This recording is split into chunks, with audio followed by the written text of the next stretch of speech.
సామెతల గ్రంథము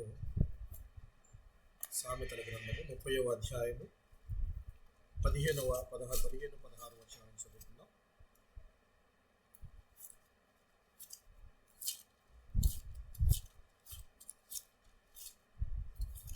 సామెతల గ్రంథము 30వ అధ్యాయము 15 మరియు 16 వచనాలను చదువుకొని నేటి వాక్య ధ్యానాన్ని ప్రారంభించుకుందాం. జరగకు ఇమ్ము ఇమ్ము అను కూతురులు 2 కలరు, తృప్తి పడనివి 3 కలవు, చాలును అని పలకనివి 4 కలవు. అవేవనగా పాతాళము, కనని గర్భము, నీరు చాలును అనని భూమి, చాలును అనని అగ్ని. సో చిన్న ప్రార్థన చేసుకొని వాక్య ధ్యానంలో ముందుకు వెళదామని. ప్రేమ నమ్మకం కలిగిన మా ప్రియ పరలోకపు తండ్రి, పరిశుద్ధుడా, నీ పవిత్రమైన పాదాల వందనాలు, వేలాది స్తుతులు, స్తోత్రములు తండ్రి. మరి యొక్క దినాన్ని మా జీవితంలో అనుగ్రహించారు. గడిచిన దినములన్నీ కూడా నాయన నీ కృపతోనూ సమృద్ధితోనూ మేళ్లతోనూ మా జీవితాలను నింపి మమ్మల్ని సజీవ లెక్కలో ఉంచారు. అందుని బట్టి మీకు వేలాది స్తోత్రము, కృతజ్ఞతలు చెల్లించుకుంటున్నాను తండ్రి. ఈ సాయంకాల సమయంలో మీ సన్నిధిలో మీ పాదాల చెంత మేమంతా ఇలాగున కూడుకుని పాటల ద్వారా మిమ్మల్ని స్తుతించాం తండ్రి. ఎంతో మహిమ ప్రభావం కలిగిన ఆయన మిమ్మల్ని మేము జ్ఞాపకం చేసుకున్నటకు మేము ఏపాటి వారం నాయన. అయినను నాయన మీ సంకల్పంలో మమ్మల్ని జ్ఞాపకం చేసుకుంటూ మా యొక్క ప్రతి విషయంలోనూ మీరు మాకు సహాయం చేస్తున్న విధానాన్ని బట్టి వేలాది వందనాలు చెల్లించుకుంటున్నాం. మరి ఈ సమయంలో కూడి వచ్చిన ప్రతి ఒక్క విశ్వాసిని, వారి కుటుంబాన్ని మీ కృప కలిగిన హస్తాలకు అప్పచెప్పుకొనిచున్నాం తండ్రి. ఆయన ఎంతో శ్రద్ధగా భక్తితో నాయన మీ సన్నిధికి వచ్చి ఉన్నారు. మరి వారిని తృప్తిపరచమని ప్రార్థించి వేడుకొనిచున్నాం తండ్రి. అలాగే వారు చేస్తున్న పని పాటలను దీవించండి. వారి ఇంట గిన్నె నిండి పొర్లున్నట్లుగా దీవించి ఆశీర్వదించమని ప్రార్థిస్తున్నాం. మరి నాయన రాలేకపోయిన వారిని కూడా జ్ఞాపకం చేసుకోండి. రావాలని ఆశపడుతున్న వారిని త్వరపడి రప్పించండి. నాయన మేమంతా కూడా కేవలము వాక్యం వినివారంలా ఉండకుండా వినగల చెవి, గ్రహించగల మనసు, వెంబడించగలిగిన హృదయము నాకును మాకును సహాయంగా దయచేయమని ఈ ప్రార్థన అంతా కూడా ప్రభువా యేసుక్రీస్తు వారి అతి పరిశుద్ధమైన నామములో అడిగి వేడుకొనిచున్నాము తండ్రి. ఆమేన్. మంచిది ప్రియులారా. సో సామెతల గ్రంథంలో మనము 30వ అధ్యాయంలో ఆగూరు గారు రాసిన సామెతలలో మనము 15, 16 వచనాలను చదువుకొని మనం ఎన్నో విషయాలను ఇప్పటి వరకు మనము చర్చించుకున్నాం. మరి ఆయన బేసిక్గా ఆ వాక్యాలను రాయటంలో ఎంత గూఢార్థాన్ని ఉంచి రాశాడో మనం చూసాం. 3 అంశాలను మనం చాలా కూలంకషంగా పరిశీలించడం జరిగింది. మరి ఈ రోజున మనం చర్చించుకోబోయే అంశం ఏమిటని మీకు అర్థమయ్యే ఉంటుంది. ఏంటది ప్రియులారా?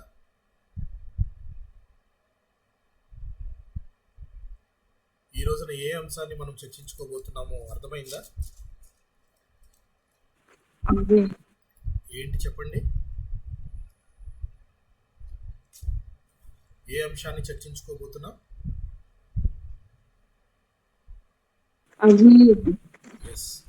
చాలును అనని అగ్ని. సో అగ్ని అనగానే మన జ్ఞాపకం వచ్చేది, అగ్నిలో ఏదైనా ఉంటే వస్తువు మండిపోతుందా లేకపోతే అలాగే ఉంటుందా? ప్రశ్న. కాలిపోతుందా? కాలి బూడిదవుతుందా?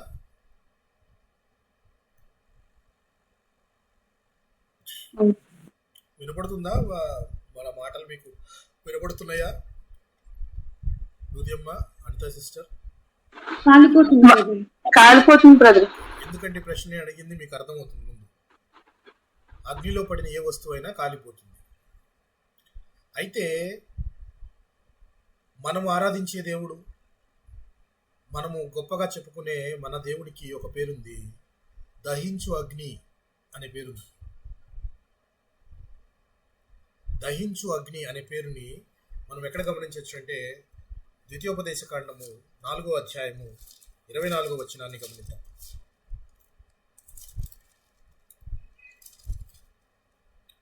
ద్వితీయోపదేశ కాండము 4వ అధ్యాయము 24వ వచనాన్ని తీసిన వారుంటే చదవండి ప్రియుల. 4:24 సిస్టర్. 4:24 అండి. అవును సిస్టర్. ఏలయనగా నీ దేవుడైన యెహోవా దహించు అగ్నియు రోషము గల దేవుడినై ఉన్నాడు. దేవుడు ఎలా ఉన్నాడట? యెహోవా దహించు అగ్నియు రోషము కలిగిన దేవుడనై ఉన్నాడు. రోషము కలిగిన అని ఎందుకు దేవుడు ఇక్కడ మెన్షన్ చేస్తున్నాడంటే, తనకు చెందవలసిన మహిమను వేరొకరికి ఇవ్వడానికి ఒప్పుకోడాయన. నేనే దేవుడను, నేను నీకు స్వాస్థ్యముగా ఇస్తున్న భూభాగంలో నిన్ను పెట్టినప్పుడు మీరు నన్నే ఆరాధించాలి కానీ అన్య దేవతల వైపు తిరగకూడదు అని చెప్తూ ఆయన దహించు అగ్ని, రోషము కలిగిన దేవుడు అని పేరుంది ఆయనకి. అలాగే ఇదే అధ్యాయంలో, ఇదే ద్వితీయోపదేశ కాండంలో 9వ అధ్యాయం 3వ వచనంలో కూడా ఈ మాట ఉంటుంది. గమనిద్దాం. 9వ అధ్యాయము 3వ వచనాన్ని గమనిద్దాం. కాబట్టి నీ దేవుడైన యెహోవా తానే దహించు అగ్ని వలె నీ ముందర దాటిపోవచ్చున్నాడని నేడు నీవు తెలుసుకునుము. ఆయన వారిని నశింపచేసి నీ ఎదుట వారిని కూలత్రోయును. యెహోవా నీతో చెప్పినట్లు నీవు వారిని వెళ్ళగొట్టి వేగమే వారిని నశింపజేసేదవు. కాబట్టి నీ దేవుడైన యెహోవా తానే దహించు అగ్ని వలె, అగ్ని దహించేస్తుంది, దహించే అగ్ని అని కనుక ఎందుకు మనం చదువుకుంటున్నామంటే, దేవునిలో ఈ రోజున మనం ఆలోచిస్తే ఇంత కృపకాలంలో ఇంత దీర్ఘశాంతమైన దేవుడని పేరు కలిగిన ఆయనకి ఈక్వల్లీ ఏం పేరుందండి? దహించే అగ్ని. దహించే అగ్ని అంటే దహించి వేసేస్తుంది, ఇక ఏమీ మిగలదు, బూడిదే మిగులుతుంది. రోషము కలిగిన దేవుడు అని పేరుంది. దీర్ఘశాంతుడు అని మనం ఎప్పుడైతే అనుకుంటున్నామో, క్వైట్ ఆపోజిట్గా ఆ దేవునిలో దహించే గుణం కూడా ఉంది. దహించే గుణము కూడా ఉంది. అయితే ఈరోజున మనం కొన్ని గొప్ప అంశాలు మాట్లాడుకుందాం. చాలా జాగ్రత్తగా శ్రద్ధగా ఆలకించండి.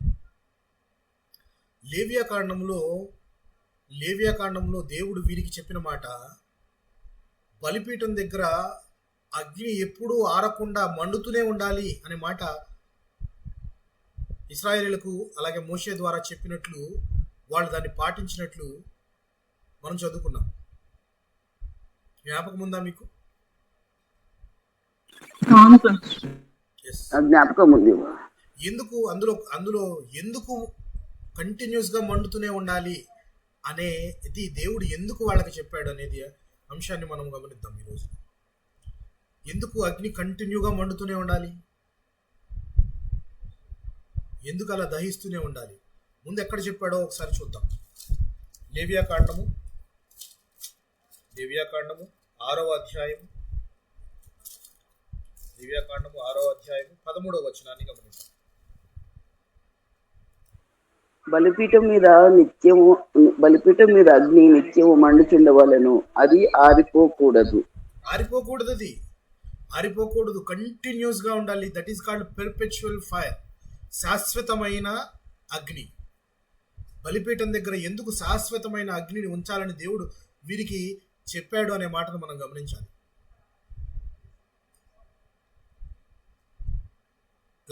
ఎందుకు గమనించాలి అంటే దానికి కారణం కూడా ఉంది. కారణం లేకుండా దేవుడు ఏదైనా చెప్తాడండి? కారణం లేకుండా దేవుడు ఏదైనా మాట్లాడతాడా? చెప్పడు. కానీ దానికి ఏదో కారణం ఉండే ఉంటుంది. ఎందుకు ఆయన శాశ్వతంగా అది మండుతూనే ఉండాలి, బలిపీఠం దగ్గర ఉండే మంట అది ఆరిపోకూడదు అని ఎందుకు ఆయన ప్రత్యేకంగా చెప్పాడు అని అంటే, దాని కారణాలను మనం గమనిస్తే, ముందుగా దేవుడు తన్ను తాను ప్రత్యక్షపరచుకున్నది మోషే గారికి ఏ రూపంలో? అగ్ని రూపంలో. అక్కడ గమనించారా మీరు? అగ్ని అక్కడ ఉన్న పొద మండుతూ ఉంటుంది, కానీ పొదను ఎప్పుడన్నా కానీ లేకపోతే చెట్టును కానీ కాలిపోవడం చూసారా ఎప్పుడన్నా మీరు? మామూలుగా అయితే కాలిపోతుందండి, అయితే అక్కడ మాత్రం కాలలేదు. అగ్ని గమనించాల్సిన డిఫరెన్స్ ఏంటంటే, మనము ఏదైనా వస్తువుని మండించినప్పుడు కొంత సమయం తర్వాత అది పూర్తిగా దానికి లోబడిపోతుంది, మంటకు లోబడిపోయి నాశనం అయిపోతుంది. అది మానవ శరీరమైనా కూడా అంతే. మానవ శరీరానికి నిప్పంటుకుంది అంటే 10 నిమిషాలు పోరాడతాడు ఆ మనిషి.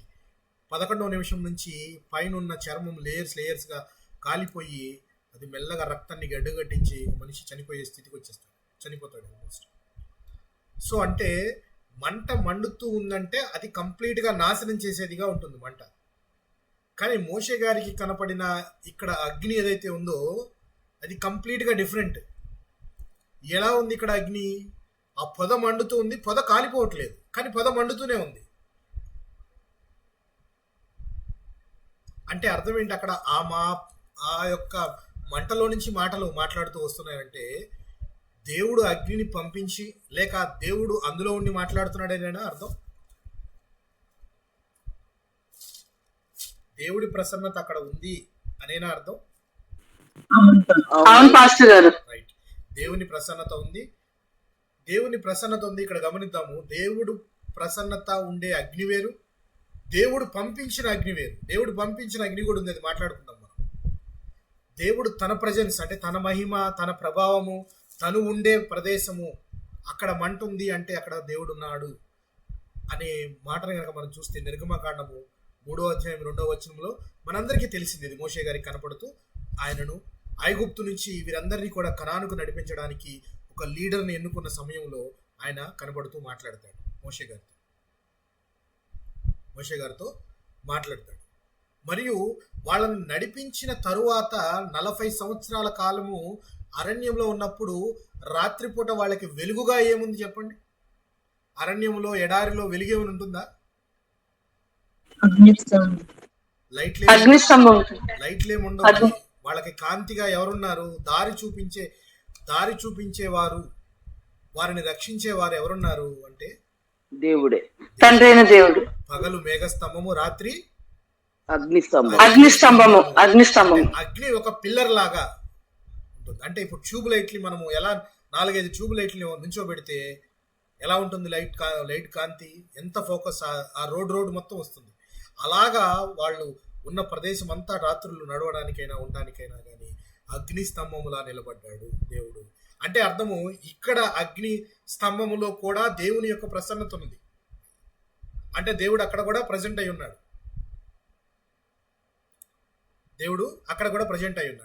సో ఈ 2 సంఘటనలు జరిగిన తరువాత ధర్మశాస్త్ర గ్రంథం ఇవ్వబడింది.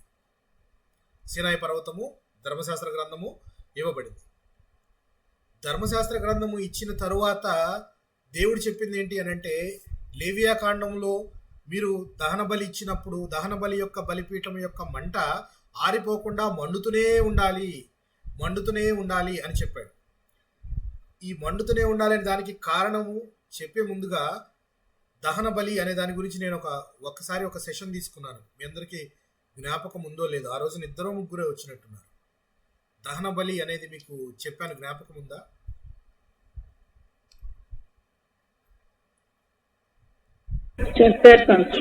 నాకు జ్ఞాపకం లేదు పాస్టర్ గారు. అయితే నేను అటెండ్ కాలేదు. అయితే చిన్నగా 2-3 పాయింట్స్ చెప్తాను. దహన బలి అంటే అసలు ఏంటి అనేది, దేనికి సాదృశ్యంగా కనబడుతుంది అది అని చెప్పాను. ఆ రోజున చాలా డీటెయిల్గా చెప్పుకోవడం జరిగింది. అయితే ఈరోజు దాన్ని కొద్దిగా మీకు గుర్తు చేసే ప్రయత్నం చేస్తాను. దహన బలి అంటే హిబ్రూలో దహన బలికి అర్థం ఏంటి అని అంటే ఎక్కిపోవుట, టు అసెండ్ విత్ స్మోక్, అంటే పొగతో ఎక్కిపోవుట.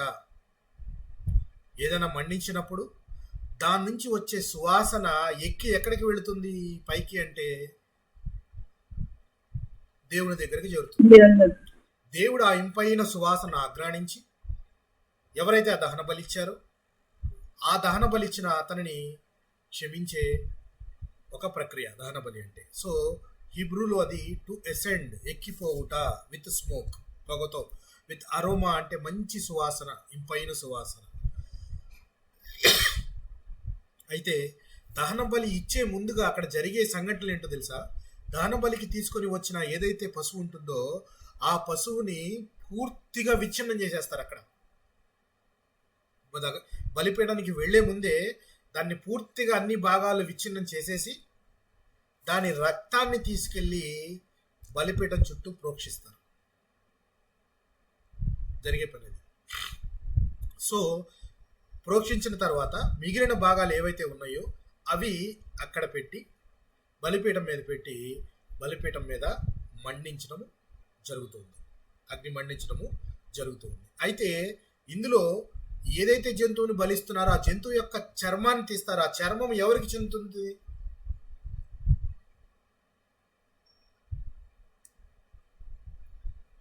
చర్మం ఎవరికి చెందుతుంది? అది లేవీయులకు. ఎవరికి చెందుతుంది? యాజకునికి చెందుతుంది. చర్మాన్ని ఒలిచేస్తే అది యాజకునికి చెందుతుంది. సో ఇక్కడ అసలు దహన బలి ఇవ్వడానికి గల వెనకున్న రీజన్ ఏంటి అని అంటే, దేవునికి మనిషికి మధ్య లేక దేవునికి పాపికి మధ్య ఉన్న సంబంధం తెగిపోతే ఆ సంబంధాన్ని రెన్యూ చేసుకోవడానికి వ్యాలిడిటీ అయిపోయింది. దేవునికి నీకు మధ్య పాపిగా నువ్వు ఎప్పుడైతే మారుతావో నువ్వు దేవునికి దూరం అయిపోతున్నట్టే. నువ్వు దేవునితో మళ్ళా సత్సంబంధం పెట్టుకోవాలి అన్నప్పుడు నీ యొక్క దహన బలి ఒక ఉపయోగకరమైన ఒక సాధనంగా కనబడుతుంది. అయితే ఈ దహన బలి అంతా కూడా రాబోయే లేక వచ్చి మన కొరకు ప్రాణం పెట్టిన క్రీస్తుకు సాదృశ్యముగా కనబడుతుంది అని చెప్పాను నేను ఆ రోజున. ఎలా క్రీస్తుకు సాదృశ్యంగా కనబడుతుంది అని అంటే, దహన బలికి తీసుకువెళ్లే పశువు భాగాలన్నీ విచ్ఛిన్నం చేసేయటము, పూర్తిగా భాగాలన్నీ నిర్వీర్యం చేయటం అంటే రక్తం కార్చేయటం అనగానే, అలాగే ప్రభు యొక్క రక్తం అంతా కూడా పూర్తిగా ఆయన ఫిజికల్ బాడీ అంతా కూడా కన్జ్యూమ్ అయిపోయింది.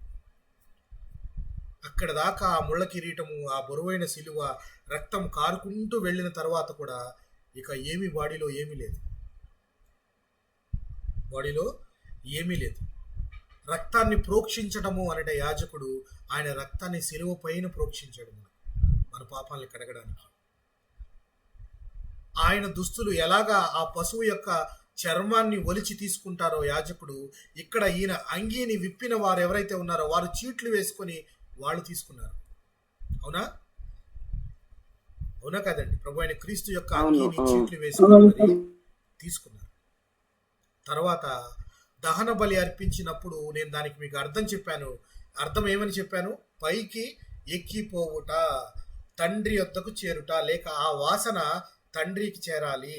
సో ఇక్కడ ప్రాణము విడిచిన క్రీస్తు ఎక్కడికి ఎక్కిపోయాడు? కుడి పార్శ్వమున కూర్చున్నాడంటే ఎక్కిపోయిన వాడేనా? అవును, ఎక్కిపోయిన వాడే. ఇక్కడ దహన బలి అర్పిస్తున్నప్పుడు మనం చెప్పుకున్నది ఏంటంటే, దేవునికి పాపికి మధ్య ఒక సత్సంబంధం ఏర్పాటు చేయడానికి దహన బలి అన్నాము. ఇప్పుడు క్రీస్తు మరణించిన తర్వాత దేవునికి మనకి మధ్య సంబంధం మెరుగుపడిందా లేక బలహీనపడిందా? మెరుగుపడిందండి, చాలా మెరుగుపడింది. అసలు తండ్రి వద్దకు మార్గమే కనపడలేదు, మనకి చీకటిగా ఉంది. ఎప్పుడైతే క్రీస్తు వచ్చాడో వెలుగు లైట్ వేసి మరీ చూపించాడు, ఇదిగో ఇలా వెళ్ళాలి అని.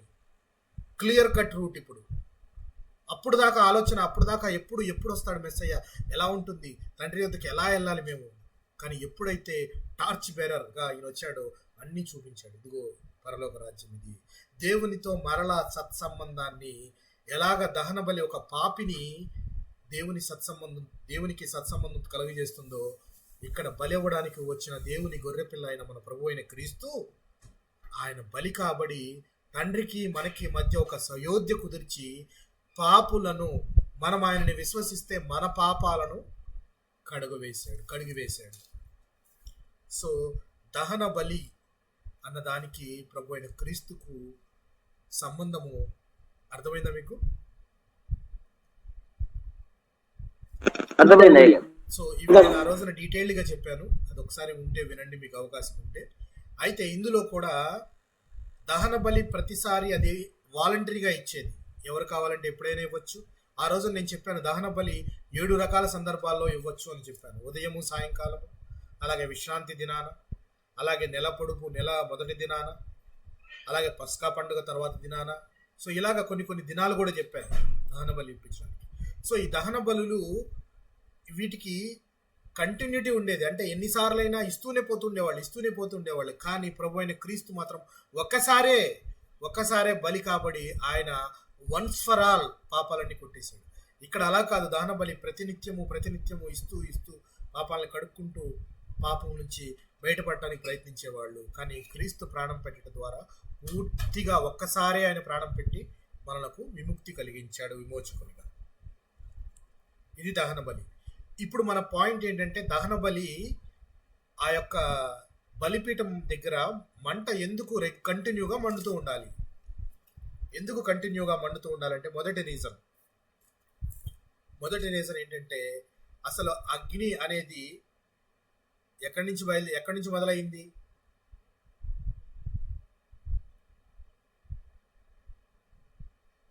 ఎక్కడి నుంచి మొదలైంది?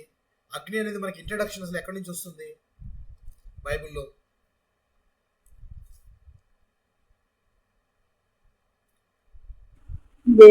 బలిపీఠం ఎక్కడ తగులుతుంది అని అంటే సూచాయగా మనం బాగా ఫ్రంట్కి వెళ్తే సొదమ గొమర్రా పట్టణం దగ్గర ఒకసారి మంట తగులుతుంది మనకి. సో సొదమ గొమర్రా పట్టణాన్ని నాశనం చేయడానికి పంపించిన అగ్ని ఏదైతే ఉందో అది ఎక్కడి నుంచి వచ్చింది? Where it was created. ఎక్కడి నుంచి వచ్చింది? దేవుని దగ్గర నుంచి వచ్చింది. దేవుని దగ్గర నుంచి వచ్చినది ఏదైనా కానీ చాలా వాల్యుబుల్. సో దేవుని దగ్గర నుంచి వచ్చింది, దేవునిచ్చే మనకు ఇంట్రడ్యూస్ చేయబడింది.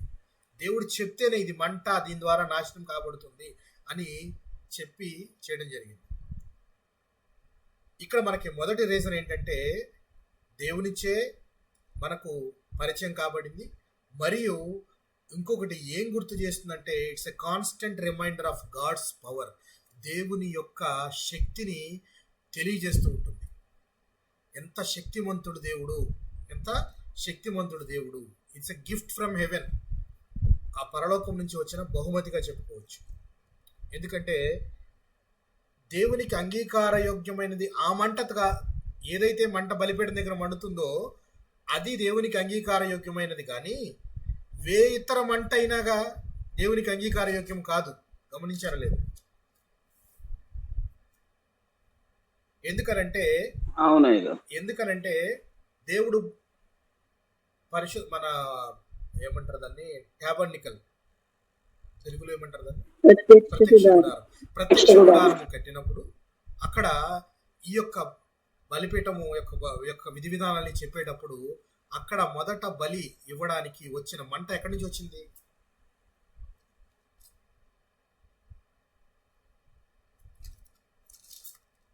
మంట ఎక్కడి నుంచి వచ్చింది? దేవుని దగ్గర నుంచి వచ్చింది. దేవుని సన్నిధి నుంచి వచ్చింది. కాబట్టి అది దేవుని యొక్క శక్తిని, మరియు ఆ మంట మండుతూ ఉన్నంత సేపు మనకి ఏమనిపిస్తుంది? ఈ మంట దేవుని దగ్గర నుంచి వచ్చింది అంటే దేవుని ప్రసన్నత ఎక్కడైతే మంట మండుతుందో అక్కడ దేవుడు ఉన్నాడు అనే మాట జ్ఞాపకం వస్తుందా లేదా? ఖచ్చితంగా జ్ఞాపకం వస్తుంది. సో ఆ మంటను చూసిన ప్రతిసారి ఇశ్రాయేలీయులకు ఏం జ్ఞాపకం వస్తుందంటే ఈ అగ్ని ఎవరు పెట్టింది అంటే దేవుని దగ్గర నుంచి వచ్చినది, ఇది దేవుని యొక్క ప్రసన్నత అనే మాట మనకు జ్ఞాపకం వస్తూ ఉంటుంది. అంటే ఆరని అగ్ని మండుతున్నంత సేపు దేవుడు అక్కడ ఉన్నాడు. అందుకే అది ఆరిపోకూడదు, కంటిన్యూస్ గా మండుతూ ఉండాలంటే దేవుని యొక్క ప్రసన్నత మీతో కంటిన్యూస్ గా ఉండాలి అని చెప్పి దేవుడు చేసిన అదొక సెట్టింగ్ అనుకోవచ్చు, లేదా ఆయన చెప్పిన ఇన్స్ట్రక్షన్ అనుకోవచ్చు. సంఖ్యాకాండంలో ఒక మాట చూద్దాం మనం, 3వ అధ్యాయం 4వ వచనంలో. సంఖ్యాకాండము 3వ అధ్యాయము 4వ వచనాన్ని గమనిద్దాం.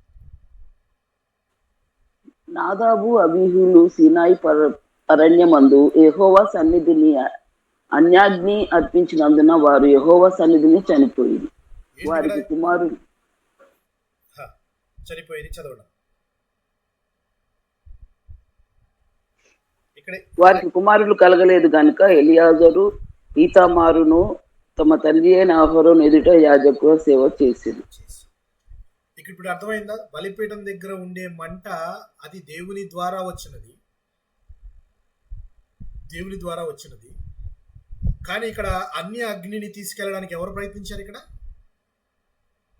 నాదాబు అబీహు. ఏం జరిగింది అక్కడ? ఆ మంట ఏదైతే వీళ్ళు తీసుకెళ్తున్నారో అది యాక్సెప్టబుల్ గా దేవుడికి, అందుకే ఆయన సన్నిధిని వారు చనిపోయారు. సో ఇక్కడ మనకి బలిపీఠం దగ్గర మండుతున్న మంటలో దేవుని ప్రసన్నత ఉంది, మరియు దేవుని పవర్ కనబడుతుంది, ఆయన యొక్క శక్తి కనబడుతుంది. సో అందుకే ఆ శక్తి, ఆ ప్రసన్నత మీ దగ్గర ఉంది అని మీరు మర్చిపోకుండా దేవుడు మనతోనే ఉన్నాడు. చాలా మంది మీరు గమనించారో లేదో, చనిపోయిన తర్వాత తల్లిదండ్రుల ఫోటోలు ఇవన్నీ దగ్గర పెట్టుకుంటూ ఏమని ఫీల్ అవుతుంటారంటే వీళ్ళు మా మధ్యలోనే ఉన్నారు, ఎక్కువ ఎక్కడికి పోలేదు, ఇక్కడే ఉన్నారు. చిన్నపిల్లల రూపంలోనూ మన మన మనవాళ్ళు మనవరాల్లో ఎవరో ఒకళ్ళు ఏదైనా చిన్న చిన్న మాటలు మాట్లాడితే మా అమ్మ కూడా ఇలాగే మాట్లాడేది, మా నాన్న కూడా ఇలాగే చేసేవాడు అని అనుకుంటూ ఉంటామా? దాని ద్వారా ఏం ఫీల్ అవుతూ ఉంటామంటే వాళ్ళు మన మధ్యలోనే ఉన్నారు అనేది ఫీల్ అవుతూ ఉంటాం. అవునా కాదా? అవునా అవునా? అవును పాస్టర్. సో అలాగే దేవుడు మన మధ్యలోనే ఉన్నాడు అనే మాట వీళ్ళకి ఎప్పుడైతే ధర్మశాస్త్ర గ్రంథం ఇవ్వబడిందో, ఎప్పుడైతే ప్రత్యక్ష గుడారం కట్టారో, ప్రత్యక్ష గుడారం కట్టి ఎప్పుడైతే బలి ఇవ్వడం స్టార్ట్ చేశారో, ఆ బలిపీఠంలో యొక్క మంట దేవుడు మండించినది, దేవుడి సన్నిధి నుంచి వచ్చిన మంట, అది ఆరిపోకూడదు, కంటిన్యూగా వెలుగుతూనే ఉండాలి. అది ఎప్పటిదాకా?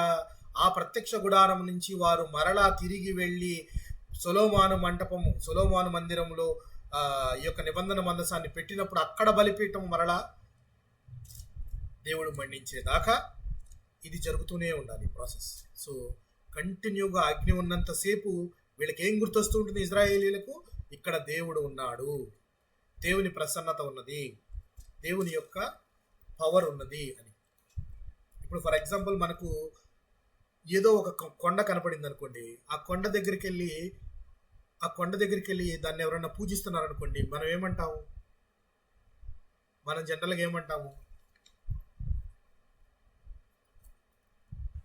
విగ్రహాలకు మొక్కుతున్నారు అంటాం. ఏంటి అందులో ఏముందని? రాయి కదా, అది రాయిని ఎందుకు మొక్కుతున్నావు నువ్వు అని అంటాం. ఇక్కడ ఇశ్రాయేలీలకు ఎవరైనా అడిగినా కానీ ఆ అగ్ని సాక్షిగా కనబడుతుంది, ఆ అగ్ని మండుతూనే ఉంటుంది. అది దేవుని దగ్గర నుంచి వచ్చిన అగ్ని, దేవుని సన్నిధి నుంచి వచ్చిన అగ్ని. అది మాకు ఎప్పుడు జ్ఞాపకం చేస్తుంది, దేవుడు ఆ అగ్నిని పంపించి మాతో కూడా ఆయన ఉన్నాడు అని తెలియజేయడానికి అదొక సంకేతము, ఇట్స్ ఎ సిగ్నల్ అని చెప్పుకుంటారు. సో అందుకే దేవుడు వాళ్లకు ఒక ఆదరణ కలగడానికి, నేను మీతో ఉన్నాను అని చెప్పడానికి అందుకే చెప్పిన మాట, మీరు అది ఆర్పకుండా కంటిన్యూగా ఉంచండి అని చెప్పిన ఫస్ట్. రెండవ రీజన్ ఏంటి అని అంటే, దేవుడు ఎటువంటి వాడో తెలియడానికి కూడా. దేవుడు ఎటువంటి వాడు అని ఇందాక చెప్పుకున్నాం మనము స్టార్టింగ్ అయ్యేటప్పుడు, రోషము కలిగిన దేవుడు మరియు దహించు అగ్ని అని పేరు. దహించు అగ్ని అని అంటే ఆయన ఇక్కడ బలిపీఠం మీద బలి ఇవ్వబడిన పశువులను దహించడమే కాదు, దహించు అగ్ని, ఆయన రోషము కలిగినప్పుడు వేటినైనా కానీ నాశనము చేయగలడు.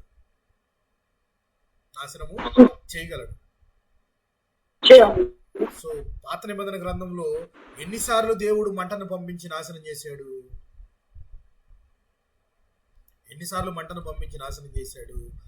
అని అంటే మనం ఒకసారి ఆలోచన కనుక చేస్తే యోబు జీవితంలో జరిగింది. యోబు జీవితంలో ఏం జరిగింది?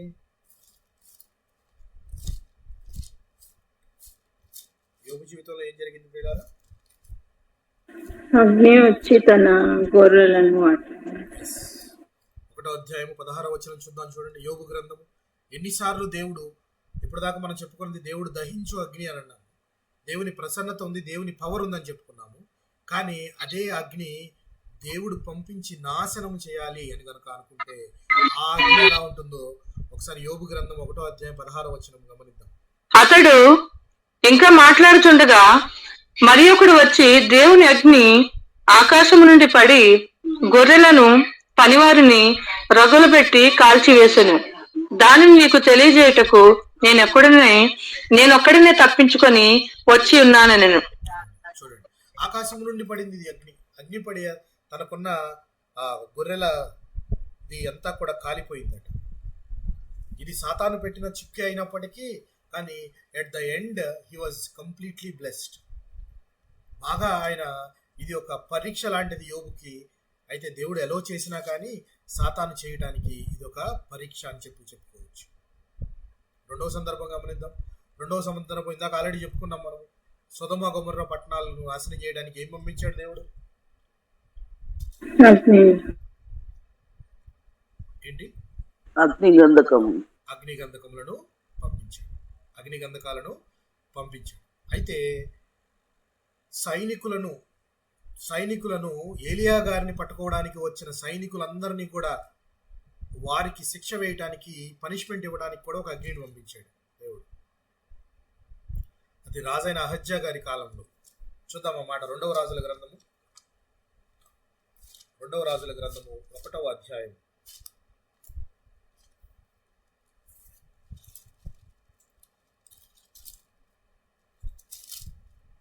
రాజుల గ్రంథము 1వ అధ్యాయం 10వ వచనం. ఒకసారి చూద్దాం. అందుకు ఏలియా, నేను దైవజనుడనైతే అగ్ని ఆకాశము నుండి దిగి వచ్చి నిన్ను నీ 50 మందిని దహించునుగాక అని 50 మందికి అధిపతి అయిన వానితో చెప్పగా, అగ్ని ఆకాశం నుండి దిగి వాని 50 మందిని దహించెను. 50 మందిని దహించడానికి ఇప్పుడు వచ్చిన అగ్ని ఏంటిది? ఒక శిక్ష, ఒక పనిష్మెంట్, లేక ఆ 50 మంది సైనికులకు దేవుడిచ్చిన తీర్పు.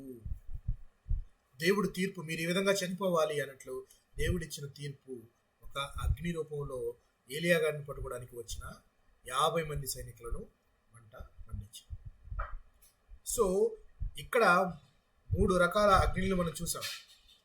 ఒకసారి యోబు గారి విషయంలో వచ్చిన అగ్ని పరీక్ష చేయడానికి వచ్చింది. పరీక్షించడానికి. ఏం పరీక్ష చేయడానికి చెప్పండి?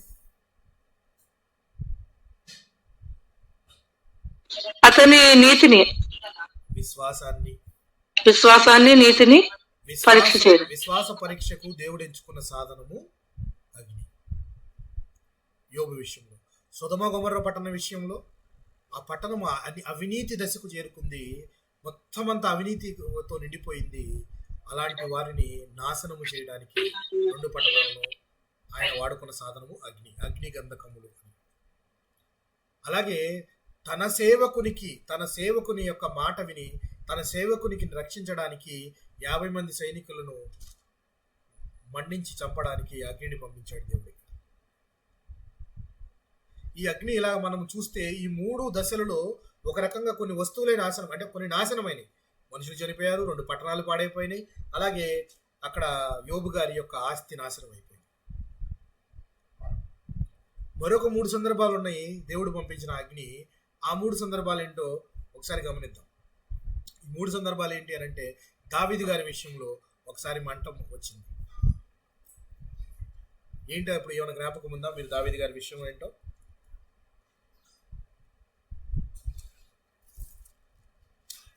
దావీదు గారి విషయం ఏంటో జ్ఞాపకం ఉందా మీకు? ఉందా లేదా? జనులను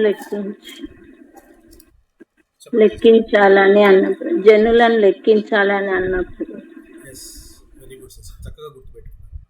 మీకు ఇంతకుముందు కూడా చెప్పాను నేను ఒకసారి. దావీదు గారు దేవుని యొక్క శక్తిని, దేవుని యొక్క బలాన్ని మర్చిపోయి నా దగ్గర ఎంత బలం ఉంది, నా దగ్గర ఎంతమంది సైన్యం ఉన్నారని లెక్క పెట్టడం స్టార్ట్ చేశాడు.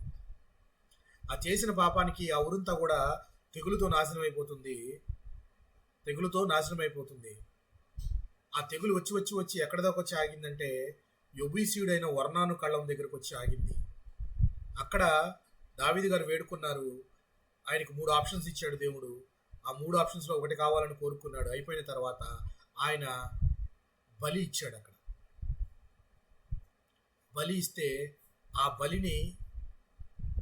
ఆ బలిని అంగీకరించాను అని చెప్పడానికి, మరియు లేక దావీదు చేసిన పాపాన్ని నేను క్షమించాను అని చెప్పడానికి దేవుడు అగ్ని పంపించాడు. ఇక్కడ అగ్ని దేవుడు పాపిని క్షమించాను అని చెప్పడానికి పంపించిన అగ్ని. చూద్దాం దావీదు గారి మొదటి దినవృత్తాంతాల గ్రంథము 21వ అధ్యాయము. మొదటి దినవృత్తాంతాల గ్రంథము 21వ అధ్యాయము 26వ వచనాన్ని గమనిద్దాం.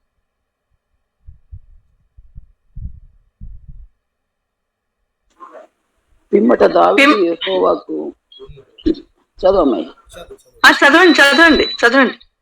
పిమ్మట దావీదు యెహోవాకు అచ్చట ఒక బలిపీఠమును కట్టించి దహన బలులను సమాధాన బలులను అర్పించి యెహోవాకు మొరపెట్టగా ఆయన ఆకాశములో నుండి దహన బలిపీఠం మీదికి అగ్ని వలన అతనికి ప్రత్యుత్తరం ఇచ్చాను. అగ్ని వలన ప్రత్యుత్తరం ఇచ్చాడు అంటే అర్థం ఇక్కడ, నువ్వు చేసిన పాపానికి క్షమిస్తున్నాను నిన్ను నీ పాపము క్షమించబడింది అని ఒక ప్రత్యుత్తరం ఇచ్చాడు దేవుడు.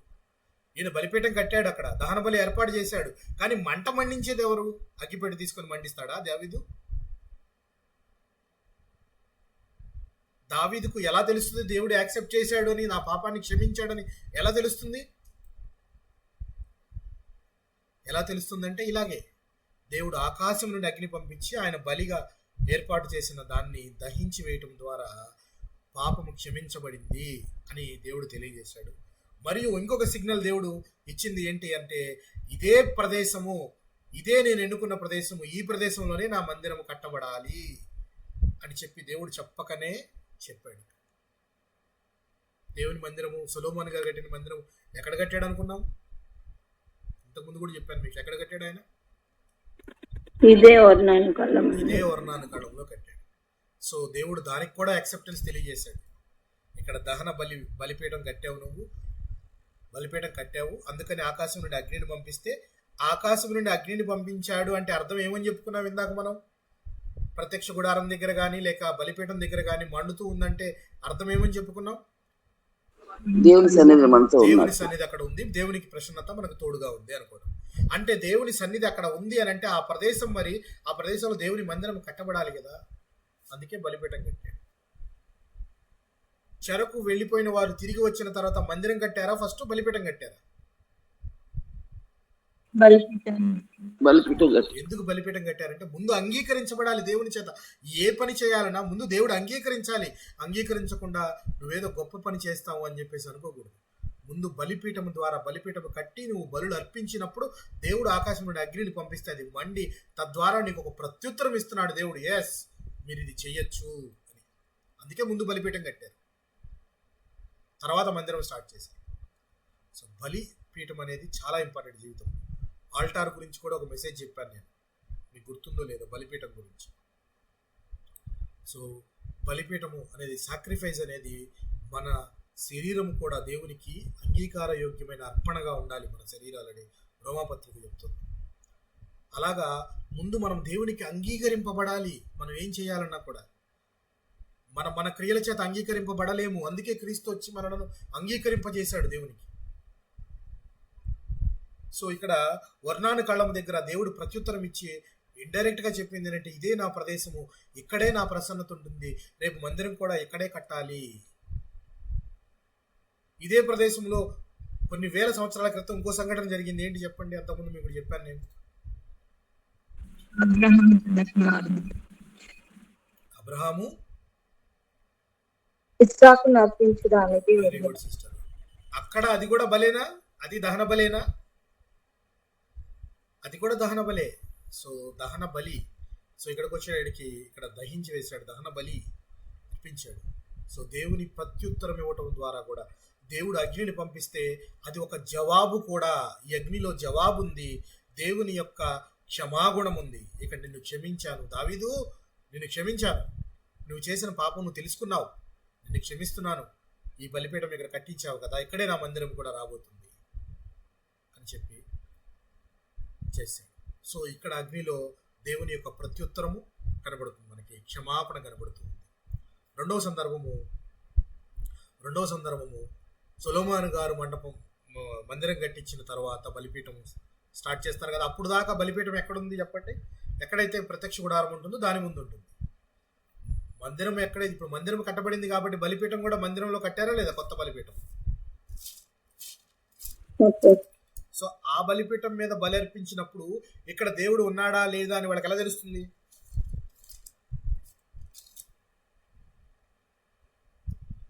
సొలొమోను గారు మంటపాన్ని కట్టించారు. సొలొమోను గారు పెద్ద మందిరం. చెప్పండి సిస్టర్. అప్పుడు కూడా దేవుడు దిగి వచ్చి దహన బలి. సో ఇక్కడ మనం సొలొమోను గారు అయితే పెద్ద మందిరం కట్టించారు శోభాయమానంగా. అక్కడ బలిపీఠము ఉంది. అక్కడ బలిపీఠానికి ఎప్పుడైతే మందిర ప్రతిష్ఠ జరిగినప్పుడు వీరంతా ప్రార్థించినప్పుడు సొలొమోను గారి ప్రార్థన కూడా మీకు జ్ఞాపకం ఉంది, ఎంత గొప్ప ప్రార్థన చేస్తాడు ఆయన. అలాగా దానిలో భాగంగా ఆయన 2వ దినవృత్తాంతాల గ్రంథము 7వ అధ్యాయము 1వ వచనము గమనిద్దాం. 2వ దినవృత్తాంతాల గ్రంథము 7వ అధ్యాయము 1వ వచనాన్ని గమనిద్దాం. సొలొమోను తాను చేయు ప్రార్థనను ముగించినప్పుడు అగ్ని ఆకాశం నుండి దిగి దహన బలులను ఇతరమైన బలులను దహించెను. యెహోవా తేజస్సు మందిరము నిండెను. యెహోవా తేజస్సుతో మందిరము నిండినందున యాజకులు అందులో ప్రవేశింపలేక ఉండిరి. చూసారా, ఆయన తేజస్సు మహిమ నిండిపోయిందట మందిరం నిండా. తేజస్సు మహిమ నిండిపోవటం అంటే ఒక రకంగా దేవుడు చెప్పింది ఏంటి వీళ్ళకి? సొలొమోన్ గారు కట్టించిన మందిరము నాకు యాక్సెప్ట్, నేను ఐఎమ్ యాక్సెప్టింగ్ దిస్ అని చెప్పడమేనా కాదా? నేను అంగీకరిస్తున్నాను అని చెప్పడమేనా ఇది? అవును పాస్టర్.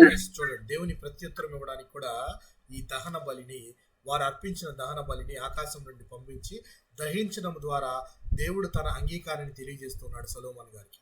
సొలొమోన్ గారు ప్రార్థించిన తర్వాత ఆ మంట వచ్చి మండి యెహోవా మహిమతో తేజస్సుతో మందిరం అంతా నిండిపోతే యాజకులు లోపలికి వెళ్ళలేకపోయారట. యాజకులకి అవకాశం లేదంటే ఇంకెవరు వెళ్ళగలుగుతారు? అంత తేజస్సుతో అక్కడ శోభాయమానంగా మందిరం నిండిపోయింది దేవుని యొక్క తేజస్సుతో. సో ఇక్కడ వచ్చిన మంటలోనూ కూడా దేవుడు పంపించిన ఆకాశం నుండి వచ్చిన మంట ఏం కనబడుతుంది? దేవుని యొక్క అంగీకార యోగ్యము ప్రత్యుత్తరం కనబడుతూ ఉంది. తర్వాత మరి యొక్క మంట ఆకాశం నుండి పంపించిన సందర్భము మీకు జ్ఞాపకం ఉంటుంది. నేను దాని ఆ కొండ పేరు చెప్తాను, కొండ పేరు చెప్తే మీరు జ్ఞాపకం వచ్చేయాలి. లేక ఆ ప్రవక్త పేరు చెప్తాను, మీరు జ్ఞాపకం పెట్టుకోవాలి. ఏలియా గారు.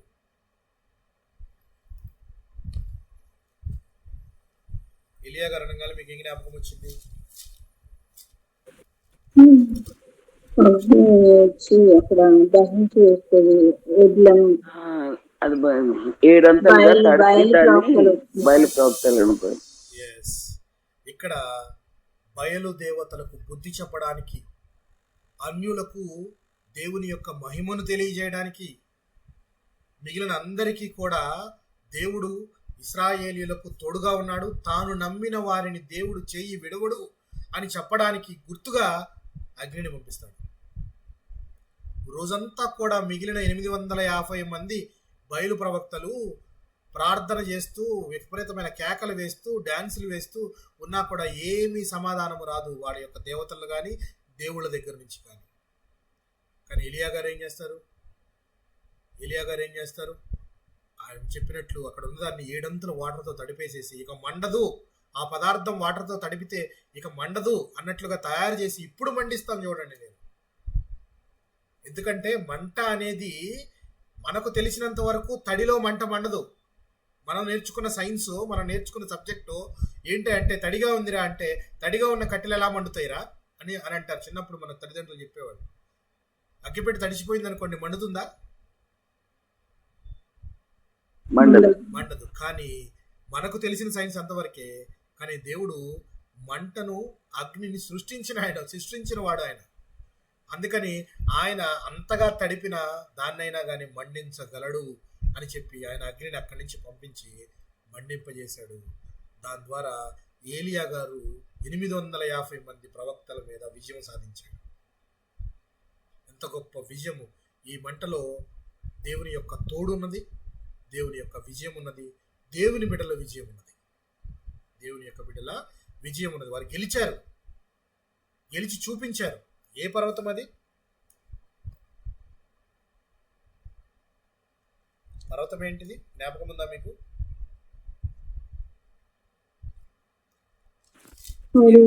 హోరేబు. ఏం పర్వతం అది? హోరేబు.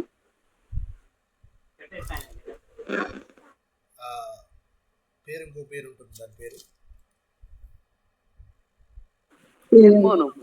ఏదండి? హెర్మోన్ అనుకుంటున్నాను.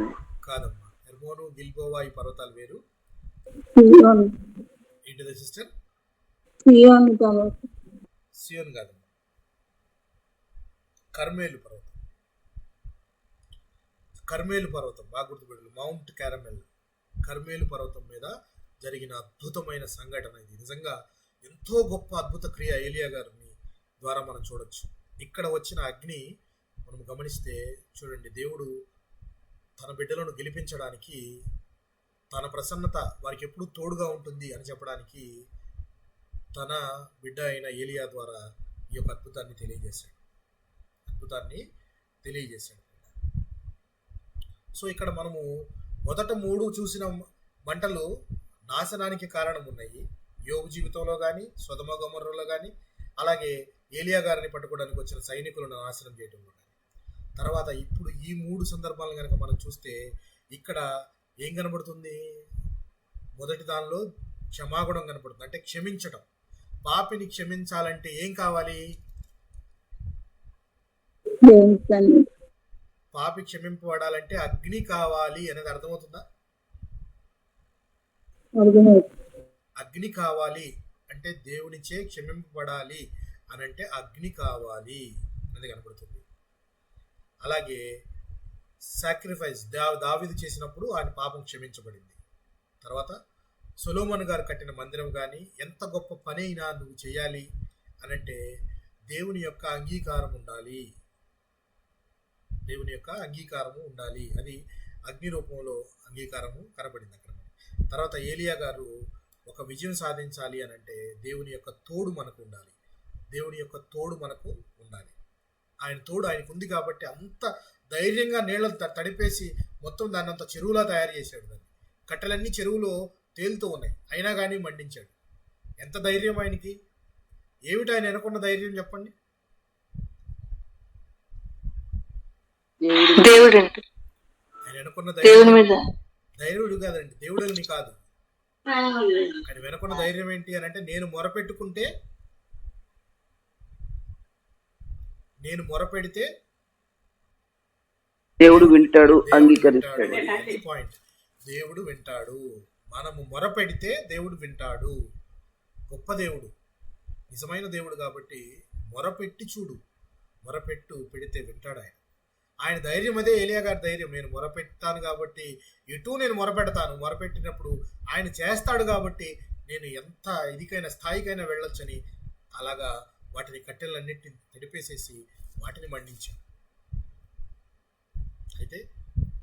అయితే పాత నిబంధన గ్రంథం అంతా కూడా అగ్ని దేవుని యొక్క ప్రసన్నతను చూపిస్తుంది.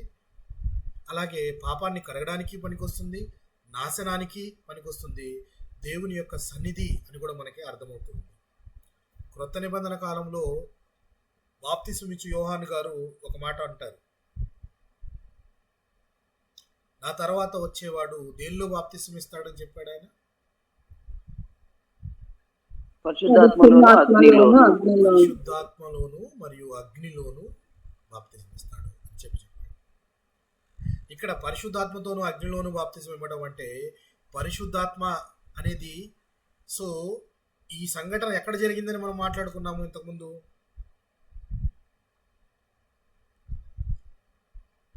అపోస్తల కార్యముల గ్రంథంలో పెంతెకోస్తు పండుగ దినాన మేడగదిలో జరిగిందని మాట్లాడుకున్నాము. అక్కడ పరిశుద్ధాత్మ దిగి వచ్చింది. అలాగే అగ్ని కూడా నాలుకల వలె విభాగింపబడింది అని కనపడింది. ఇదొక పాయింట్. అయితే అగ్నిలో బాప్తిస్మము అనేది ఇట్స్ ఎండ్ టైమ్ జడ్జిమెంట్ ఇవ్వడానికి చివరిగా ఇచ్చేది జడ్జిమెంట్, ఫైనల్ జడ్జిమెంట్. అది అగ్నిలో బాప్తిస్మం అనే దానికి కూడా ఒక అర్థం. సో ఇక్కడ మంట అనేది జడ్జిమెంట్గా పనికొస్తుంది. జడ్జిమెంట్తో పాటు జడ్జిమెంట్ చేసిన తర్వాత ఏం జరుగుతుంది? ఫర్ ఎగ్జాంపుల్ ఏదైనా ఫిల్టర్ తీసుకున్నారు అనుకోండి, మీరు ఆ ఫిల్టర్లో మంచివి చెడ్డవి అన్నీ వేశారు. చెడ్డవన్నీ కిందకి జారిపోయినవి, ఏం మిగిలినవి అంటే ఇక్కడ మనం ఏం చేస్తున్నాం? రిఫైనింగ్ చేస్తున్నాం. అంటే రిఫైన్ అనే ప్రాసెస్ చేస్తున్నాం. దేవుడు కూడా రేపొద్దున అలాగే చేస్తాడు. గోధుమలను గురుగులను సపరేట్ చేస్తాడా లేదా? దేవుడు సపరేట్ చేస్తాడు. సో దానికి అగ్ని వంటి పరీక్ష అనేది కంపల్సరీ.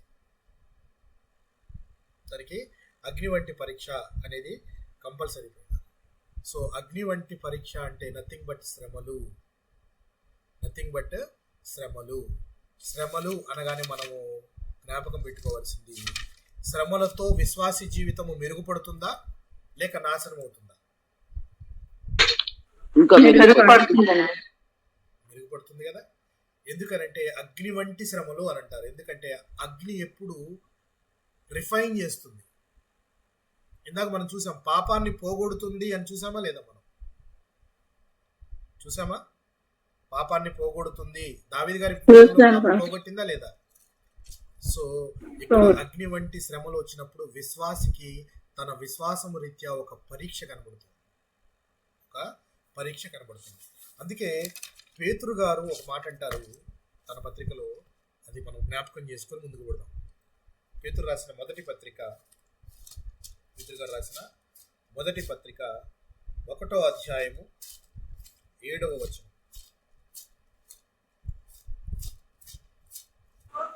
నశించిపోవు సువర్ణము అగ్ని పరీక్ష వలన శుద్ధపరచబడుచున్నది కదా, దానికంటే అమూల్యమైన మీ విశ్వాసము ఈ శోధనల చేత పరీక్షకు నిలిచినదై యేసుక్రీస్తు ప్రత్యక్షమైనప్పుడు మీకు మెప్పును మహిమయు ఘనతయు కలుగుటకు కారణమగును.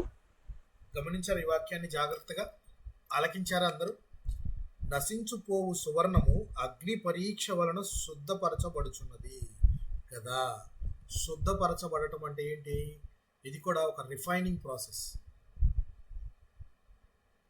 ఇప్పుడు మనకి ఏదైనా కానీ ఒక పదార్థం రావాలంటే రకరకాల ప్రాసెస్ జరిగితే కానీ రాదు. మనం వాడే నూనె రావాలన్నా, ఏది కావాలన్నా రకరకాలైన ప్రాసెస్లు జరుగుతాయి. దాన్ని దంచటము, కొట్టటము, పిండటము, రసాన్ని తీయటము, వేరు చేయటము, ఇట్లాగా రిఫైనింగ్ ప్రాసెస్ కూడా ఉంటుంది. ఇక్కడ అగ్నిని మండిస్తారా లేదా? సారీ, బంగారాన్ని మండిస్తారా లేదా? అందులో మస్టు తీయడానికి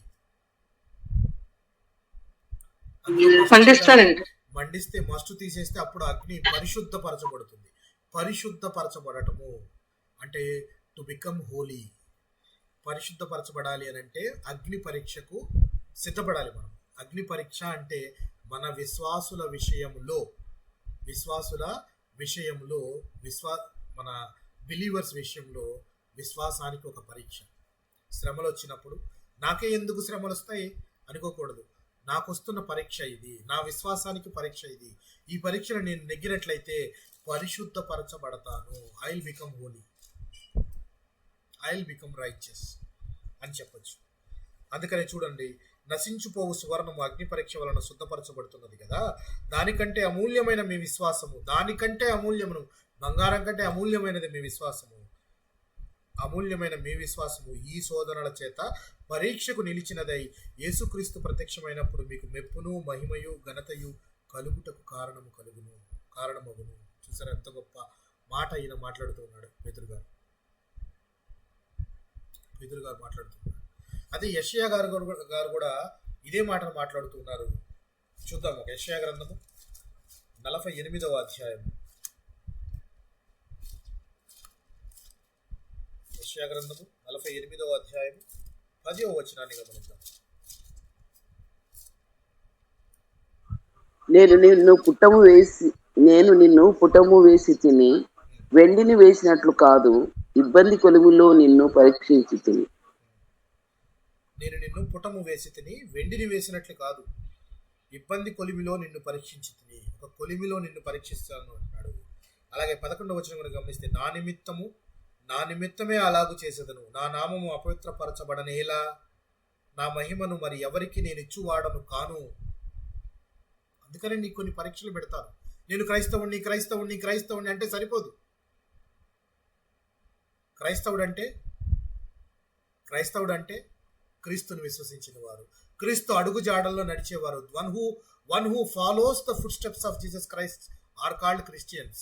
నాట్ వాళ్ళు ఎవరు క్రిస్టియన్స్, మన తండ్రి మన తాత క్రిస్టియన్స్ అని మన పేరు వచ్చింది, క్రిస్టియన్స్ కాదు అసలు. We are all followers. One who follows the footsteps. ఆయన అడుగులు మనకు కనబడుతున్నాయి, ఆ అడుగు జాడల్లో నడుస్తున్నాం మనము. అందుకే క్రైస్తవులని పిలువబడ్డారు. సో క్రైస్తవులు అడుగు జాడలు ఎలా ఉండాలంటే క్రీస్తును పోలి ఉండాలి. అప్పుడు క్రీస్తును పోలున్నప్పుడు, నేను ముందు కూడా చెప్పాను, శ్రమలు కలిగినప్పుడు, లేక దూషణ కలిగినప్పుడు, నింద కలిగినప్పుడు దేవుడు క్రీస్తు అన్న మాట ఏంటి జ్ఞాపకం చేసుకోమని చెప్పాను నేను. అన్యులు మిమ్మల్ని లేక లోకం మిమ్మల్ని ద్వేషించినప్పుడు ఏమి గుర్తు చేసుకోమని చెప్పాడు దేవుడు? ప్రభు అయిన క్రీస్తు మనకు చెప్పిన మాట జ్ఞాపకం ఉందా? లోకం మిమ్మల్ని ద్వేషించినప్పుడు ఏం జ్ఞాపకం చేసుకోవాలని చెప్పాడు? అంతకంటే ముందు దేవుని ద్వేషించిండు, ప్రవక్తలను ద్వేషించిండు. నన్ను ద్వేషించారని గుర్తుపెట్టుకోండి. మిమ్మల్నే కాదు, అగ్ని వంటి శ్రమలు నేను అనుభవించలేదా? ఆకలి దప్పులుగా ఉండలేదా? ఉపవాసం ఉండలేదా? సాతాను చేత శోధింపబడలేదా? అలాగే సద్దుకైలు, పరిచయులు వీరంతా కూడా నన్ను ప్రశ్నించలేదా? ప్రశ్నల వర్షం కురిపించలేదా? ఎన్ని రకాలైన పరీక్షలు పెట్టారు, ఎన్ని రకాలైన హింసలు పెట్టారు, కొరడాలతో కొట్టారు, ఉమ్మి వేశారు, పిడిగుద్దులు గుద్దారు, ఎన్ని రకాలైన శ్రమలు నేను అనుభవించలేదా? లోకం మొదట నన్ను ద్వేషించిందని మర్చిపోవద్దు. మీరు ఈ రోజున మీరు ద్వేషించబడుతున్నారంటే నా నిమిత్తం మీరు ద్వేషించబడినప్పుడల్లా మీరు ఆనందించుడి, పరలోకంలో మీ ఫలం అధికమవుతుంది. ఆనందించాలి. నీతి నిమిత్తము హింసించబడిన వారు ధన్యులు. ధన్యులు, మీరు ధన్యులు. మీరంతా కూడా క్రైస్తవులని పిలువబడే వారంతా ధన్యులు అని చెప్తున్నారు. సో అలాగా అగ్ని వంటి పరీక్షకు నిలవబడినప్పుడే నీవు పరిశుద్ధపరచబడతావు. నువ్వు ఎప్పుడైనా పాపము నుండి కడగబడాలి అనంటే అగ్ని వంటి శ్రమలను నీవు అనుభవించక తప్పదు. అనుభవించి దానిలో నుంచి నీ యొక్క విశ్వాసాన్ని నిలబెట్టుకున్నప్పుడు రేపొద్దున యేసుక్రీస్తు ముందు నీవు ప్రత్యక్షముగా ఆయన ముందు నుంచున్నప్పుడు నీకు మహిమ, ఘనత, ప్రభావంలో ఆరోపించబడాలి అనంటే నీవు ఈ యొక్క అగ్ని పరీక్షలో, ఈ యొక్క విశ్వాస పరీక్షలో నీవు నిలిచిన వాడిగా, గెలిచిన వాడిగా ఉండాలి అని చెప్పి దేవుడు చెప్తాడు. సామెతల గ్రంథము 17వ అధ్యాయం 3వ వచనంలో కూడా ఒక మాటను చూద్దాం. సామెతల గ్రంథము 17వ అధ్యాయం 3వ వచనాన్ని గమనిద్దాం.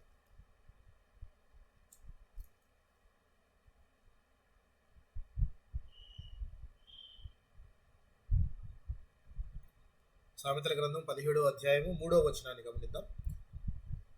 వెండికి మూస తగినది, బంగారునకు కొలిమి తగినది, హృదయ పరిశోధకుడు యెహోవాయే. హృదయాన్ని పరిశోధించాలి అనంటే అది దేవుని యొక్క పని, అది దేవునికి తెలుసు. అలాగే వెండికి, బంగారానికి ఎలాగైతే కొలిమిలు కావాలో, కానీ నిన్ను పరిశోధించడానికి ఎవరు సరిపోతారు? నీ అంతరంగంలో ఉన్న వాటిని తెలుసుకోవడానికి ఎవరు సరిపోతారు? దేవుడే. దేవుడు అన్ని తెలుసు ఆయనకి. నీ హృదయాన్ని సైతం, నీ అంతరంగాల్లో ఉన్న ఆలోచనని సైతం ఆయన చెప్పగలడు. ఎందుకంటే నేను సృష్టించిన వాడు కాబట్టి. సో ఈ యొక్క దేవుడు దహించు అగ్ని, రోషము కలిగిన దేవుడు అని మనం మాట్లాడుకో. రోషము కలిగిన దేవుడు అని మాట్లాడుకో. అయితే అగ్ని అనేది మనం మాట్లాడుకోవాల్సింది ఒక రకంగా దేవుని దగ్గర నుంచి వచ్చింది. దేవుని యొక్క ప్రసన్నత, దేవుని యొక్క మహిమతో నిండి ఉన్నది అని మనం మాట్లాడుకున్నాము. అలాగే ఈ అగ్ని దేనికి సాదృశ్యంగా ఉంది అని కనుక మనము ఆలోచన చేస్తే, జాగ్రత్తగా ఆలోచించండి. అగ్ని ఈజ్ ఈక్వల్ టు పరిశుద్ధాత్మ. ఏంటి చెప్పండి? పరిశుద్ధాత్మ. ఎలాగ పరిశుద్ధాత్మ చెప్తాను నేను ఇప్పుడు. 3 పాయింట్స్ చెప్తాను. ఆ పాయింట్స్ చెప్పుకొని మనం ముగించాం. అగ్ని is equal to holy spirit, పరిశుద్ధాత్మ. ఎలాగ పరిశుద్ధాత్మ? ఎలాగ పరిశుద్ధాత్మ అంటే అగ్ని ఏం తెలియజేస్తుంది మనకని చెప్పుకున్నాం మొదట మనం.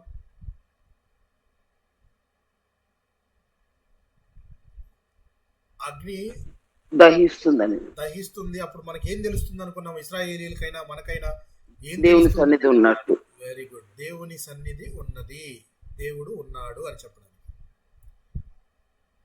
సో పరిశుద్ధాత్మ విషయంలో రోమపత్రిక 8వ అధ్యాయం 9వ వచనం గమనిద్దాం.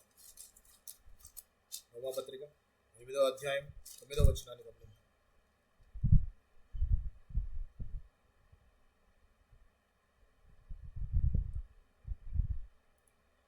రోమపత్రిక 8వ అధ్యాయం 9వ వచనం గమనిద్దాం. దేవుని ఆత్మ మీలో నివసించి ఉన్న ఎడల మీరు ఆత్మ స్వభావము గలవారే గాని శరీర స్వభావము గలవారు కాదు. ఎవడైనాను క్రీస్తు ఆత్మ లేని వాడైతే వాడు ఆయన వాడు కాడు. దేవుని ఆత్మ మీలో నివసించుచున్నది. పరిశుద్ధాత్మ నీలో ఉన్నాడు అంటే అర్థం ఏంటి? దేవుడు నీలో నివసిస్తున్నాడనేనా అర్థం? లేదా? దేవునికి ఆలయమై ఉన్నాము మన శరీరాలని చెప్పి మనం చదువుకున్నాం. ఎట్ ద సేమ్ టైం పరిశుద్ధాత్మ మనలో నివసిస్తున్నాడు అంటే దేవుడు మనలో నివసిస్తున్నాడు. దేవుని యొక్క ప్రసన్నత మనలో ఉన్నది, దేవుని యొక్క మహిమ మనలో ఉన్నది అనేది కరెక్టా కాదా? కరెక్టే. సో అలాంటప్పుడు పరిశుద్ధాత్మ ఈజ్ ఈక్వల్ టు ఫైర్, అగ్ని అవుతుందా లేదా? అవుతుందా చెప్పండి, మీరు ఒప్పుకుంటేనే సెకండ్ పాయింట్కి వెళ్తాను. అవుతుంది అయ్యగారు. రైట్. అవుతుంది సార్. అగ్ని అంటే దేవుడు ప్రసన్నత, దేవుడు ఉన్నాడు అన్నాం. పరిశుద్ధాత్మ కూడా అగ్ని వంటిదే. పరిశుద్ధాత్మ నీలో ఉంది అంటే దేవుడు నీలో ఉన్నాడు, దేవుడు నీకు తోడుగా ఉన్నాడు, దేవుడు నిన్ను నడిపిస్తున్నాడు అని చెప్పి పాయింట్ క్లియర్. అది క్లియర్.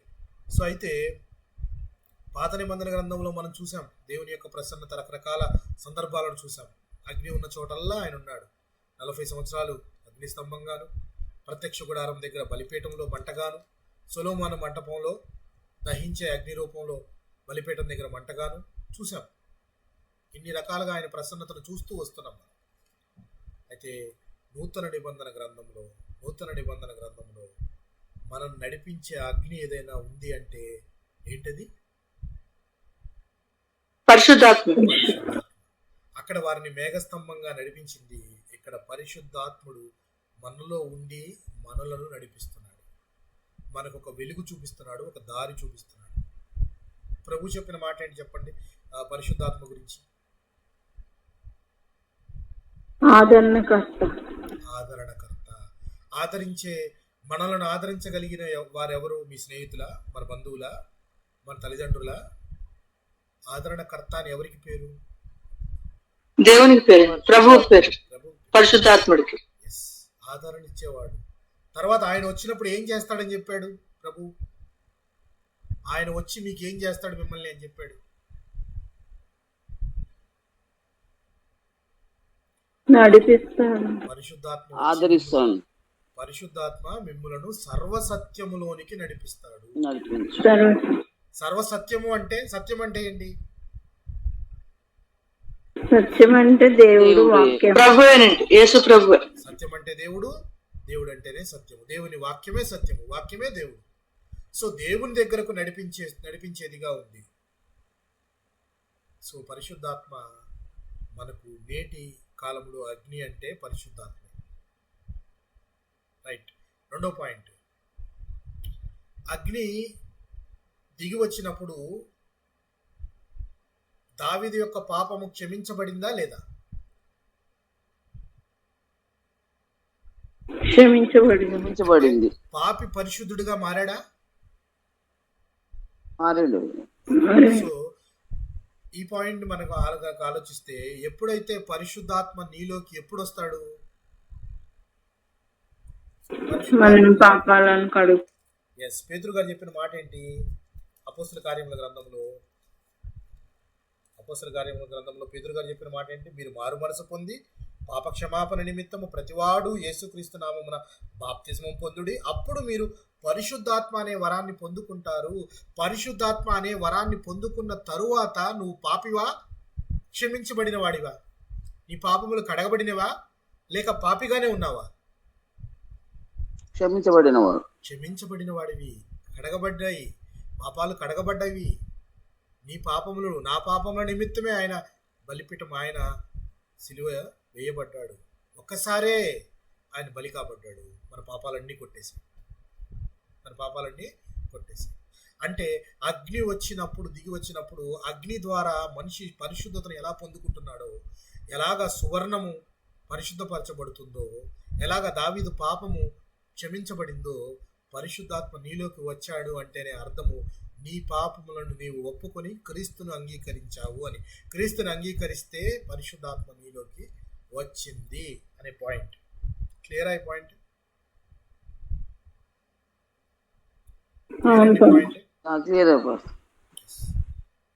సో మరి ఒక పాయింట్, పరిశుద్ధాత్మ నీలోకి వస్తే, హోలీ స్పిరిట్ క్రియేట్స్ ఈ మన పరిశుద్ధాత్మ మన హృదయాల్లోనికి వచ్చినప్పుడు, లేక మనలోనికి వచ్చినప్పుడు, అది మనలకు దేవుని పట్ల కానీ వాక్యం పట్ల కానీ ఒక మంట మండిస్తుంది. అవునా కాదా? ఇంతకుముందు బాప్తిజం తీసుకోకముందు పరిస్థితులు వేరుగా ఉంటాయి, ఒక్కసారి ఎప్పుడైతే క్రీస్తుని ఎరిగి పాపాలు ఒప్పుకొని నువ్వు క్షమించబడి బాప్తిజం తీసుకున్నావో అప్పుడు నీకు దేవునికి మధ్య ఒక చిన్న సంబంధంలో నీలో ఒక ప్యాషన్, దేవుని పట్ల ఒక రకమైన అగ్ని వంటి ఒక ప్యాషన్ ఉంటుంది. నేను ఎలాగైనా దేవునికి అంగీకారయోగ్యమైన వాడిగా, తప్పు చేయకుండా, పాపము లేకుండా ఉండాలి, అలా బ్రతకాలి అనే తీర్మానం అన్న మీ జీవితాల్లో చేసుకున్నారా? అలా అనిపించిందా ఎప్పుడన్నా? నేను అనిపించింది పాస్టర్ గారు. సాక్షార్థమైన జీవితం నేను బతకాలి అని అందా అనిపించిందా? ఆ మంట, అగ్ని పుట్టే మంట. సో అది కూడా శుద్ధతను తెలియజేస్తుంది. Holy, to become holy. So వాక్యం అనేది మన జీవితాల్లో వస్తే వాక్యం మనకు దారి చూపిస్తుంది, త్రోవ చూపిస్తుంది, అలాగే మన జీవితాలను సరిచేస్తుంది. అగ్ని కూడా అలాగే పరిశుద్ధపరచబడుతుంది అని అన్నాము.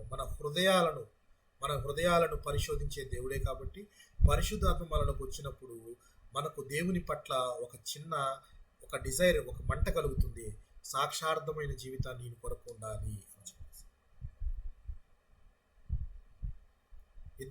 ఇద్దరు మాట్లాడుకుంటూ ఎంఐ మార్గంలో వెళ్తూ ఉంటే ఏ మాట ఉంటుంది అక్కడ? ఎంఐ మార్గంలో ఆయన మాట్లాడినప్పుడు మన హృదయం మండలేదు. లూకాసు వార్త ఒకటి చదువుకుందాం, ముగించుకుందాం. లూకాసు వార్త 24వ అధ్యాయము 32వ వచనం.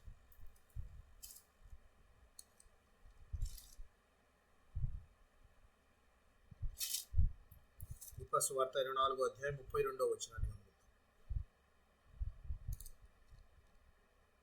వారు ఆయన త్రోవలో మనతో మాట్లాడుచు లేఖనములను మనకు బోధపరచుచున్నప్పుడు మన హృదయము మనలో మండుచుండలేదా అని ఒకరితోనొకరు చెప్పుకొనిది.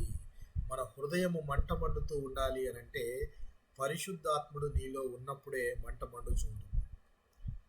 పరిశుద్ధాత్మ లేనంత కాలం నీ జీవితం వేరు. ఒకసారి పరిశుద్ధాత్ముడు నీలో ఉన్నప్పుడు నీకు చేసే పనిలో ఇది తప్పేనా, నేను చేసేది కరెక్టేనా, ఇలా చెయ్యొచ్చా అని మీకు అనిపిస్తుందా లేదా? ఏదో ఒక సందర్భంలో ఏ పని నిమిత్తమైనా ఇది కరెక్టేనా, నేను గబక్కన అనేసానా మాట, తప్పంటావా, కరెక్టేనంటావా అని ఎప్పుడైనా ఆలోచన కలిగిందా? కలిగిందండి, చాలా సార్లు కలిగింది. గద్దిస్తాడు దేవుడు. ఇదే హృదయంలో కలిగే మంట. అది పరిశుద్ధాత్మను ఉండటం వల్లనే మనకు ఆ మంట కలుగుతుంది. ఎందుకు? వాక్యము యొక్క అర్థం తెలుసు కాబట్టి, వాక్యం యొక్క విలువ తెలుసు కాబట్టి మనకి ఇది వాక్యానుసారము కాదు. ఒక దైవజనుడిని నేను అనవసరంగా దూషించాను, నిందించాను అని అనుకుందాం, వెంటనే నన్ను గద్దిస్తుంది. అరేరే, ఎలాంటి వాడైనా ఆయన దేవుని సేవకుడు కదా, దేవుని పనివాడు కదా, ఆయనను అభిషేకించాడు దేవుడు, అలాంటి వ్యక్తిని నేను ఒక మాట తోలనాడానే అని నా హృదయం గద్దిస్తుంది. హృదయంలో ఒక మంట పుడుతుంది. అది దేని కారణము? Because of holy spirit.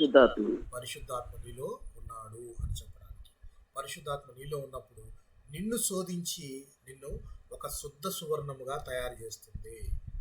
So అందుకే అగ్నిలో వేసినది ఎలాగ పుటము వేయబడి పరిశుద్ధపరచబడిందో హోలీ స్పిరిట్తో ఉన్నవారు తప్పక పాపులుగా, మంచి మార్గంలో నడిచే శుద్ధులుగా, హోలీ పీపుల్గా మార్చబడతారు అని కనబడుతుంది. సో ఇక్కడ మనం టాపిక్ ఏంటంటే చాలును అనని అగ్ని. ఇప్పుడు చెప్పండి, పరిశుద్ధాత్మ మనలో గనక ఉంటే మనం చాలు, పరిశుద్ధాత్మ నాకు చాలు అని అంటారు ఎవరన్నా? అన్నారు. సో పరిశుద్ధాత్మ మనలో చేసే జీవిత కార్యాలు, ఎన్నో కార్యాలకు మనం తావివ్వాలి, అవకాశం ఇవ్వాలి. సో అప్పుడు పరిశుద్ధాత్మ మనల్ని నడిపిస్తూ తన కార్యాలను చేస్తూ ఉంటుంది. సో చాలు అనని అగ్ని అంటే ఇక్కడ అగ్నిని మనం పరిశుద్ధాత్మతో కనుక మనము పోల్చితే పరిశుద్ధాత్మ మనకి కావాలి. పరిశుద్ధాత్మ మన జీవితంలో ఎన్నో పనులు చేయాలి. నా ద్వారా దేవుడు ఎన్నో పనులు చేయించుకోవాలి. ఎన్నో సందర్భాల్లో, ఎన్నో చోట్ల నేను వాక్యం చెప్పాలి. వాక్యం చెప్పి అనేక మంది ఆత్మలను నేను రక్షించాలి.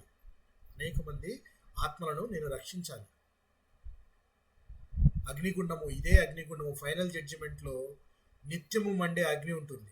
నిత్యము మండే అగ్ని అంటే ఏంటదని చెప్పుకున్నాము ఫైనల్ జడ్జిమెంట్లో? అగ్ని ఆరదు, పురుగు చావదు. పురుగు చావదు. ఏంటి ఆ ప్రదేశము? పాతాళం. ఏంటి ఆ ప్రదేశము? నరకము. నరకం. నరకము. సో అక్కడ రెండవ మరణం ఉంటుంది, ఆత్మను సైతము మండించగలిగింది రెండవ మరణము. అక్కడ అగ్ని ఆరదు, పురుగు చావదు అంటే అగ్ని మండుతూనే ఉంటుంది. ఎందుకు నేను ఈ మాట అడిగానంటే, ఫస్ట్ దహించు అగ్ని అని అన్నాను కదా, అక్కడ దేవుడు మండుతూనే ఉన్నాడు, ప్రసన్నత కనపడింది. ఇక్కడ నరకంలో మండుతూనే ఉంటావు, కానీ నీ శరీరము పూర్తిగా కాలదు. ఆ మంటను నువ్వు అనుభవిస్తూనే ఉంటావు. అంటే అక్కడ ఎలాగైతే దేవుడి ప్రసన్నత ఉందని గుర్తు చేస్తుందో, ఇక్కడ నీ యొక్క ప్రతి పాపము గుర్తు చేస్తుంది. నిన్ను చేయి కాలుతున్నప్పుడల్లా పాపం గుర్తొస్తుంది, నేను ఆ పాపం చేశాను. కాలు కాలుతున్నప్పుడల్లా ఆ పాపం చేశానని గుర్తొస్తుంది. సో మండుతున్న శరీరము, దానికి ఒక ఎండ్ లేదు. అప్పుడు ఏమనుకుంటాము, ఇది త్వరగా మండి నేను చనిపోతే బాగుండు, నాకు ఈ బాధ తొలగిపోతే బాగుండు అని చెప్పి చాలా మంది అనుకుంటూ ఉంటారు. చాలా మంది హాస్పిటల్స్లో కూడా నొప్పిని భరించలేక మెర్సీ కిల్లింగ్ అని అంటుంటారు. విన్నారా మీరు? నన్ను చంపేయండి అని చెప్పి ఒక అర్జీ పెట్టుకుంటారు డాక్టర్లకి, గవర్నమెంట్కి. నా చావుకి ఎవరు కారణం కాదు, నన్ను చంపేయండి, ఈ బాధ నేను భరించలేకపోతున్నాను. That is called mercy killing. విన్నారా ఈ మాట?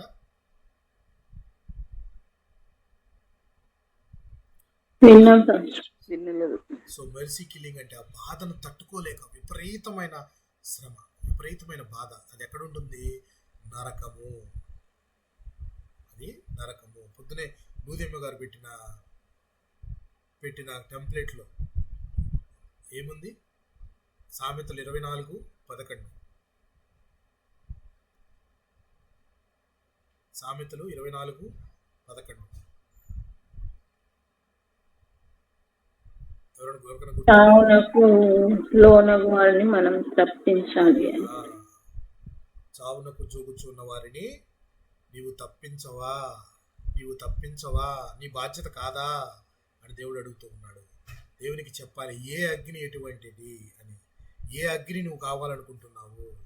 నిన్ను దహించి వేసి నిరంతరం నిన్ను మండించే నరకంలో అగ్ని కావాలనుకుంటున్నావా? నిన్ను పరిశుద్ధపరిచే పరిశుద్ధాత్మ వంటి అగ్ని కావాలనుకుంటున్నావా? ఏ అగ్ని కావాలి నీకు అని నీవు డిసైడ్ చేసుకోవాలని నీకు తెలిసిన ఆత్మీయులందరికీ నువ్వు ఈ మాటను బోధించాలి ప్రియులారా. సో దేవుడు ఈ కొద్ది మాటలను మన వినికిడిలో దీవించి ఆశీర్వదించును గాక. ఆమేన్. కూడి వచ్చిన మరొకసారి హృదయపూర్వక